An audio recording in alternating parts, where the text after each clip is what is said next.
Hi friends, my name is Aqil Ahmed and this is our third SSIS interview questions and answers video tutorial, and we are going to cover almost all kind of SSIS interview questions and answers those might be asked in your SSIS interview session. This is my profile. I have 13 plus years of experience on Microsoft technologies, especially in SSIS and SQL Server. So the first question is, what are the connection managers in SSIS? Connection managers are actually used to make a connection between SSIS and an external data source. So there are built-in connection managers. Those got installed when you install the integration services on your machine. For example, to connect to a text file, we have a flat file connection manager. There are two types of connection managers available in SSIS, that is package level connection manager and then project level connection manager. A connection manager can be created at project level or at the package level. So a connection created at the project level is accessible to all the SSIS packages in that particular project, whereas a connection manager created at package level will be accessible to that package only. Now the second question is, if lookup found duplicate records from reference table, so whether it will pick all records or just one record from the reference data set. So the answer to this question is that it will pick just one record from the reference table. This is one of the major difference between the legacy SQL inner join and SSIS lookup component, that SQL join can select multiple records from two tables if there are duplicate records found. On the other hand, lookup transformation does not select duplicate records but only select a single record from the reference table. So the third question is, what is the difference between for loop container and for each loop container?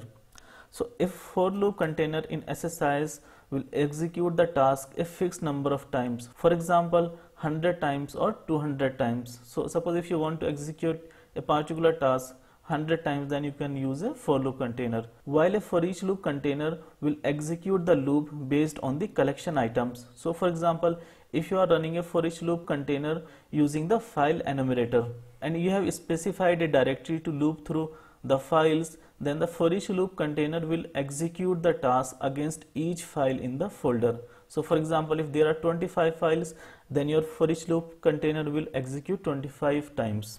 Okay. So the fourth question is, what is the difference between full load and incremental load? So on the right side you can see an image for full load. That's the image that I got from Google, but you can ignore it. In full load, before loading the data to a SQL table or maybe to a Oracle or MySQL table, first we truncate the destination table and then load all the data from source system into the destination table. Thus a truncate and complete load strategy is followed. On the other hand, in incremental load, we just pull the new or modified small records from source system. As you can see in the image, it's just very small data that is being carried out. So we just pull only the new or modified records from the source system and then insert the new records to the destination table and updates the modified records to the destination table. So if the data in your destination table is small, then we normally do a full load because it just simply truncate and load. On the other hand, if the data in your destination table is huge, then incremental load approach is preferred because it takes less time. So implementing full load is relatively easy because you just truncate and do a full load, while implementing an incremental load can be tricky sometimes. I have created several videos on incremental data load, so I will share the video link in the description of this video. Now the fifth question is, what are OLEDB command disadvantages? So OLEDB command transformation can be used in the data flow task. It can perform select, insert, delete or update operation in the data flow against a SQL Server database table. So the disadvantage of OLEDB command transformation is that it executes a SQL query for each record in the data flow. For example, if 1000 records are flowing from source system to destination system, then OLEDB command transformation will execute 1000 SQL queries, which will make the process very slow. Thus, it is advised to avoid using the OLEDB command transformation.